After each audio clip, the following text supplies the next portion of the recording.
तस्वीर आप देख रहे हो नागौर के सबसे तेज तरार पत्रकार पप्पूनाथ योगी के साथ।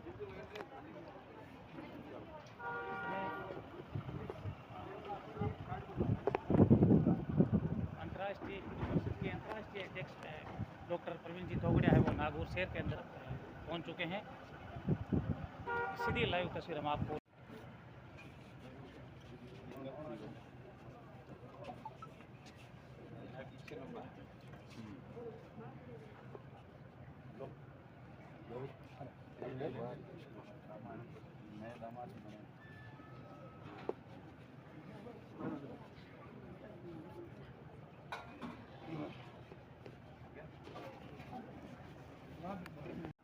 डॉक्टर प्रवीण जी तोगड़िया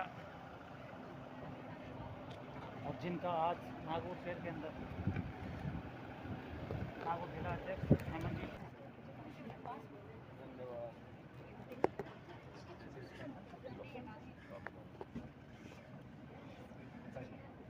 धन्यवाद।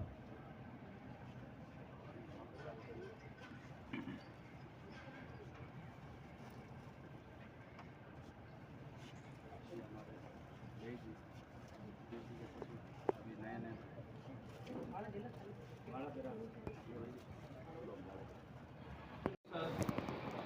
राष्ट्रीय बजरंग दल, राष्ट्रीय महिला परिषद, ओजस्वी, ये चारों संगठनों के हजारों कार्यकर्ताओं ने इस बार प्रयाग के कुंभ में 1.25 करोड़ लोगों को खिलाना 1.5 महीने 14 भंडारे 24 घंटा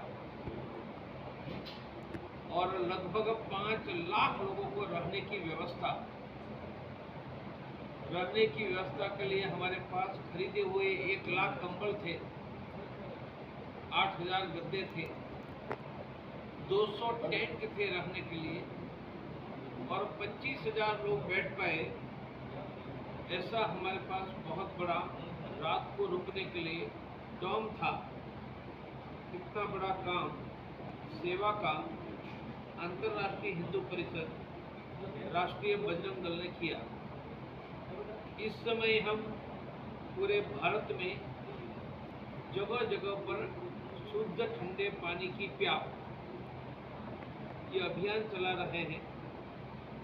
यह हमारा निरंतर चलता रहेगा और आगे जाने वाले समय में जगह जगह पर शुद्ध और ठंडा पानी की व्यवस्था जनता के लिए हम बढ़ाते जाएंगे। हमारा इस समय प्रयास हर गांव, शहर के हर कोने में शनि या मंगलवार लोगों को एकत्रित करके साप्ताहिक हनुमान चालीसा चलाना। इस समय 30,000 हनुमान चालीसा है।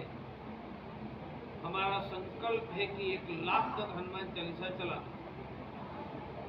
एक हनुमान चालीसा वहाँ के 200-400 परिवार को जोड़कर रखेंगे, जोड़ेंगे मानी वह घरों में एक थैली देंगे और कहेंगे कि हर रोज उसमें 1 मुट्ठी अनाज डालो। ये योजना का नाम ही 1 मुट्ठी, ये योजना का नाम भी 1 मुट्ठी अनाज है। तो एक हनुमान चालीसा 201 परिवार से 1 मुट्ठी अनाज लेगा, हर महीने लेने जाएगा, वर्ष में 12 बार। तो 1 लाख हनुमान चालीसा 2 करोड़ हिंदू परिवारों को जोड़ेगा। कुछ लोगों से अन्न लेगा, कुछ गरीबों को अन्न बांटेगा। ऐसे ही हमारे पास 10,000 बड़े डॉक्टर हैं, MSMD, जिनसे मैंने ही वादा और वचन लिया है कि हर रोज एक गरीब हिंदू मरीज का मुफ्त में इलाज करेंगे। ये योजना से हम 50 लाख गरीब हिंदुओं को मुफ्त में प्राइवेट में इलाज करवाकर उनको जोड़ेंगे। ऐसे ही मुफ्त में एडवोकेट की व्यवस्था, जहां हनुमान चालीसा चलेंगे वहां ब्लड प्रेशर, शुगर की जांच, स्वस्थ रहने की ट्रेनिंग, बच्चे पढ़ाई में आगे जाए इसलिए टैलेंट बढ़ाने के लिए किड्स अहेड, महिला सुरक्षा की ट्रेनिंग, रोजगार, ये सभी गतिविधियां हनुमान चालीसा करेगा इसलिए 1 लाख हनुमान चालीसा से 2 करोड़ हिंदू परिवारों को 2 करोड़ हिंदू परिवार हिंदू जनसंख्या का 10% हिस्सा होता है।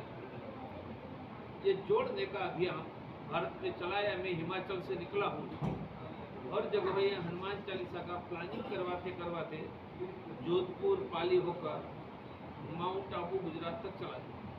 बस आपको पूछना है तो पूछो। सर ये अभी जो सरकार का समर्थन करते हैं, आगे बढ़ो, सर हम आपके साथ हैं। सर ये जो बांग्लादेश में जो हिंदुओं के साथ अत्याचार हो रहा है, सर आपका संगठन इसके लिए वहाँ पे क्या है? पहली बात,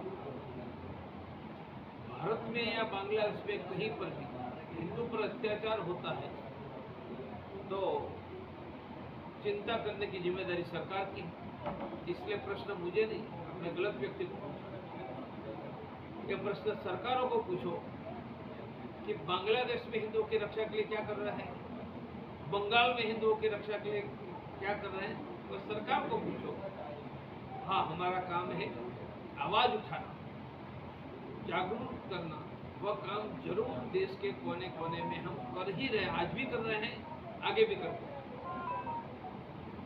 तो सर, जिस तरीके से आपके संगठन ने पहले भी हिंदुओं को जगाने का कार्य किया था और अब जिस तरीके से बंगाल में अब घटना हो रही है बांग्लादेश वगैरह में, तो उस समय आपका संगठन अभी किस तरीके से आगे के लिए वो कार्य करने के लिए तैयार हो रहा है? हम सभी जगह हिंदुओं को जगा रहे हैं, जगह जगह पर कार्यक्रम हो रहे हैं ताकि दबाव बने। और हर एक राज्य सरकार की जिम्मेदारी है कि वहाँ के हिंदुओं की रक्षा करे। बहुसंख्यक हिंदुओं का अपमान करके लोकतंत्र में कोई भी राजकीय दल, राजनीतिक दल सत्ता में नहीं आ सकता है। यदि हिंदुओं की रक्षा नहीं करेंगे तो उसका दुष्परिणाम किसी भी दल को भुगतना पड़ेगा। सर, अभी आपने जो बीकानेर में पीसी की थी उसके अंदर आपने बताया था हिंदुओं के 3 या 4 बच्चे होने चाहिए, उसको लेकर किस तरीके की? इसलिए हमारा सूत्र है 3 बच्चे हिंदू सच्चे। मेरे भाई, हम 2 हमारे 2, और दूसरों के लिए ये नियम नहीं। हमारे यहाँ तीसरा बच्चा होगा तो प्रमोशन रुक जाएगा, चुनाव नहीं लड़ने देंगे, और वहाँ 10 बच्चे हो गए तो अभी प्रमोशन, चुनाव हिंदुस्तान में नहीं चलेगा। या तो 2 बच्चे का कानून सबके लिए बनाओ, जिनको जनसंख्या नियंत्रण कानून करते हैं। नहीं बनाओगे तो मैं हिंदुओं को 3 बच्चों के लिए प्रोत्साहित करूंगा, और जो गरीब हिंदू तीसरा बच्चा पैदा करेगा उनकी स्कूल की फीस भरने की व्यवस्था भी करूंगा। जिस तरीके से आपका संगठन कार्य कर रहा है, लेकिन हिंदुओं को जगाने के लिए क्या हिंदुओं को वास्तव में जगाने की जरूरत है? अभी जगाने की जरूरत नहीं होती तो इतनी हिंदू विरोधी घटनाएं कैसे चलती? ऐसा नहीं लगता कहीं ना कहीं इसमें घटनाओं में, जैसे कई बार देखा जाता है, सरकार का रोल रहता है अपनी पार्टी को आगे लाने के लिए? इतनी तो मेरे पास पुलिस नहीं है या पत्रकार नहीं है कि जांच करके बताओ कि उनके पीछे कौन है। आप बता सकते हो, सरकार बता सकती है। मैं तो कहूँगा कि देश में हिंदुओं की रक्षा होनी चाहिए। कौन जिम्मेदार है वो दूसरी विषय, रक्षा तो करो। सर भाजपा अपने आप को हिंदू की रक्षा के लिए पार्टी बनाती है और कहती है, तो फिर बंगाल में होनी ही चाहिए। सर एक बात है कि जिस प्रकार से सरकार बिल लेके आ रही है जो देश के हितों में है, उसके बावजूद भी जो विपक्ष का जो रवैया है, सर विपक्ष के लिए क्या कुछ संदेश देना चाहिए? मैं एक ही वाक्य कहूँगा, किसी भी लोकतांत्रिक देश में बहुसंख्यक की उपेक्षा करके कोई पक्ष सत्ता में नहीं आ सकता है। भारत में हिंदू बहुसंख्यक है, उनकी भावना, उनकी परंपरा, उनकी रामनवमी, उनकी गाय, उनके मंदिर, उनका सभी राजनीतिक दल सम्मान करो, वरना भारत में ऐसे राजनीतिक दल को बहुत बड़ा नुकसान भुगतना पड़ेगा। अभी जो आपकी यात्राएं चल रही है वो किस मकसद को लेकर चल रही है? जो मेन अब मकसद तो हिंदू ही आ गए। ठीक है, धन्यवाद।